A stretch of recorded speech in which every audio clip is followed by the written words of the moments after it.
Section 3, we're going to start looking at hyperbolas. A hyperbola, as you can see the definition here, is the locus of all points in a plane such that the absolute value of the differences from two foci is constant. So in terms of the diagram we have here, we have the two foci at negative c and c. So this is centered at the origin. So if we take the distance from the one focus to a point on the hyperbola and the distance from the other focus to that point, and take the absolute value, so up here we have the absolute value of d1 minus d2, is always going to be the same constant, in this case 2a. Now that helps us out because our 2a here is the distance between the vertices, is the 2a. So we want to just look at some of the general characteristics here. We notice that the hyperbola has two parts to it.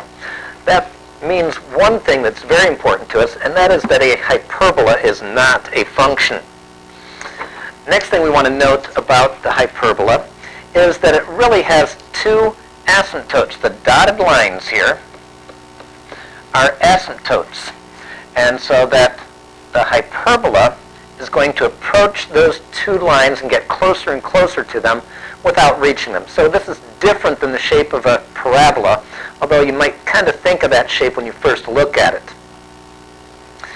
We see that the distance from the center to the focus is c in this case, and that a is this distance here to the vertex. And then we have b is this distance out here. Now that b value is going to help us a lot in graphing these, because that's going to tell us how to draw this little rectangle here. And this rectangle tells us where the asymptotes are. So the asymptotes go through the corners of that rectangle. And one of the nice things that's different about this than the ellipse is that we do have the c squared equals a squared plus b squared relationship that we're used to from the Pythagorean theorem. Here we have the standard forms for the equations for hyperbolas. Notice that they're identical to the equations for the ellipse, except we have a minus instead of a plus between the two parts here. And that means it's very important whether we have the x or the y term first. If the hyperbola goes horizontal, as we have on the left here, then we're going to have the x squared x minus h squared on the left, minus the y minus k squared on the right. When it's vertical, like the one on the right, then we switch that around and we have the y minus k squared on the left. So that's going to be very important for us. So here we have an axis coming through the foci and the vertices horizontally. So that indicates the x is going to come first. Here, an axis going through the foci and the vertices going vertically means that the y is going to be first. Okay, just kind of running through the general orientation here. We have the center still hk.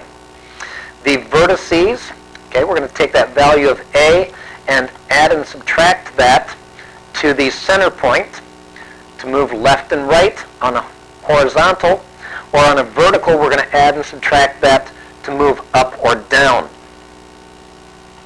The foci then go out beyond that, so we need to know the value of c. So if it is a horizontally hyperbola, we're going to go left and right c from the center to get to the foci.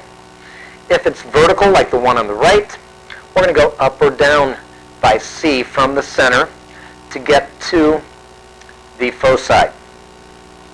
Transverse axis. Okay? So for the horizontal, the transverse axis is just the line going through the foci and the vertices. So that's y equals k. The conjugate axis, x equals h. For the vertical, we have the transverse axis through the vertices and the foci again, so that's x equals h. and the conjugate axis y equals k. Notice the asymptotes here. Okay, these are the equations of the asymptotes, and this is just our point-slope form for the equation of a line that we talked about earlier, where the slope is determined by the values of a and b. And looking at the little box that we're going to draw in there is going to help us kind of determine what that slope is. Notice there is a plus or minus in there because there are two asymptotes for each hyperbola. So we're going to have both of those as being asymptotes. And as I mentioned before, we have the relationship that c squared equals a squared plus b squared, or c is the square root of a squared plus b squared.